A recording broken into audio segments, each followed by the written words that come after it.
AI가 논문 쓴다는 말, 요즘 너무 많이 들리죠? 근데 진짜 궁금한 건 이거예요. 그래서 실제로 어떻게 써?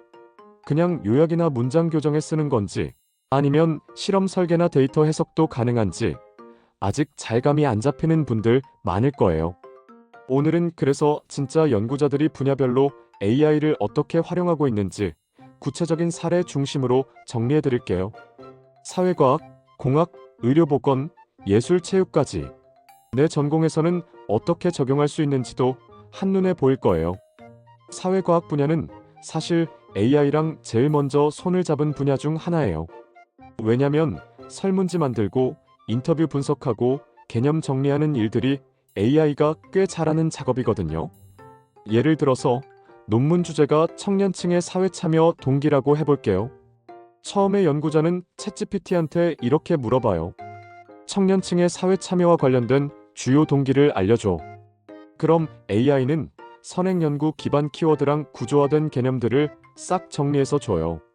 그걸 바탕으로 연구자는 이론 틀을 짜고 설문 문항도 만들 수 있어요. 또 하나, 인터뷰 텍스트가 잔뜩 쌓였을 때 그걸 주제별로 분류해주는 코드 작업도 AI한테 맡길 수 있어요. 챗GPT에 인터뷰 텍스트를 넣고 주제별로 요약해줘 하면 놀라울 만큼 잘 정리해줘요. 물론 최종 해석은 연구자가 해야 되지만 1차 정리는 AI가 훨씬 빠르고 정확하게 도와줄 수 있어요. 이번엔 자연과학, 특히 공학 쪽 이야기를 해볼게요. 이쪽은 AI랑 손잡으면 실험 설계 속도가 확 빨라져요. 복잡한 시뮬레이션이나 파라미터 최적화 같은 작업은 사실 코파일럿이나 GPT-4가 진짜 잘하거든요. 예를 들어서 전기전자 전공 연구자가 새로운 센서를 설계하고 있다고 해볼게요. 센서 시뮬레이션을 파이썬으로 짜야 하는데 코드를 한 줄 한 줄 다 쓰기엔 너무 시간이 오래 걸리죠. 이럴 때 코파일럿을 열고 이런 조건의 센서를 시뮬레이션하는 코드를 작성해줘라고 입력하면 그 틀을 뚝딱 만들어줘요. 거기서 변수만 조금 수정하면 바로 시뮬레이션에 들어갈 수 있어요. 또 실험 데이터를 가지고 해석이 안 될 때 있잖아요. 왜 이 지점에서 에러가 발생했을까? 싶을 때 코드를 넣고 GPT-4한테 물어보면 오류 원인을 알려주기도 하고 논문 참고 문헌까지 제안해줘요. 의료 쪽은 요즘 AI 활용도가 진짜 빠르게 늘고 있어요. 특히 문헌 정리, 논문 리뷰, 그리고 임상 데이터 정리에 많이 써요. 예를 들어서 간호학 전공자가 노인의 복약 순응도에 대한 논문을 쓰고 있다고 해볼게요. 논문을 쓰기 전에 펍메드에서 수십 편의 선행 연구를 정리해야 하죠. 근데 이걸 AI 툴인 SCIT나 일리시에 넣으면 논문 요약, 인용 구조, 연구 질문까지 정리해줘요. 특히 SCIT는 이 논문은 다른 연구에서 어떻게 인용됐는지도 알려줘요. AI 없이 할 때보다 훨씬 효율적이에요. 또 EMR 같은 임상 데이터를 정리할 때도 이 환자의 주요 증상만 정리해줘 하면 GPT 기반 모델이 핵심만 뽑아주기도 해요. 물론 개인정보 문제는 조심해야겠지만 보조적으로 쓰기엔 진짜 강력한 도구예요. 예술이랑 체육 분야도 의외로 AI랑 궁합이 잘 맞아요. 왜냐면 이쪽은 창의성과 자료 해석이 동시에 필요하거든요. 예를 들어 무용학 연구자가 전통 춤의 현대화 과정을 주제로 논문을 쓰고 있다고 해볼게요. 그럼 먼저 AI한테 이렇게 물어보는 거예요. 한국 전통 무용에서 현대화된 동작 변화 사례를 찾아줘. 그러면 GPT가 과거 사례, 연구 키워드, 문화적 변화까지 정리해줘요. 또 시각 자료가 필요할 땐 달2 같은 이미지 생성 AI를 활용해서 논문 속 이미지를 직접 만들어낼 수도 있어요. 1960년대 무용 공연을 현대적으로 재구성한 이미지 생성해줘. 이렇게 말이죠. 체육 쪽도 마찬가지예요.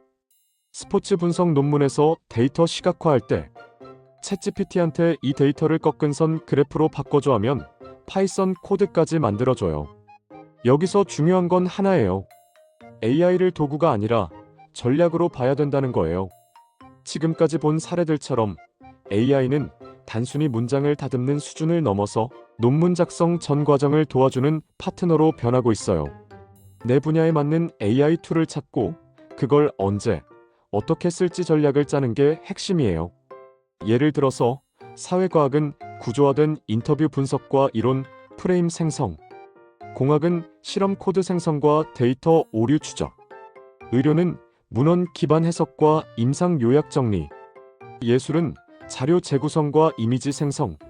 이런 식으로 내 전공에서 AI를 어디에 써야 가장 효율적인지 그걸 먼저 파악하고 루틴화 시키는 게 좋아요. 그럼 어떻게 시작하냐고요? 첫 번째, 챗GPT 같은 범용 도구로 작은 작업부터 해보기. 논문 제목 5개만 만들어 보는 것부터 시작해도 좋아요. 두 번째, 내 분야 특화된 도구 검색해보기. 의료는 SCIT, 공학은 코파일럿, 예술은 달-E 같은 식으로요. 세 번째, AI 사용 기록을 기록해보고 정리하기. 이 작업은 AI가 잘 도와줬다는 경험이 쌓이면 논문 집필 속도와 질이 동시에 올라가요. AI 쓰는 게 처음엔 낯설고 어색하죠. 뭔가 내가 연구를 게을리하는 느낌도 들고요.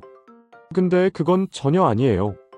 지금 우리가 AI를 쓰는 이유는 더 정확하고 더 창의적인 연구를 하기 위해서예요.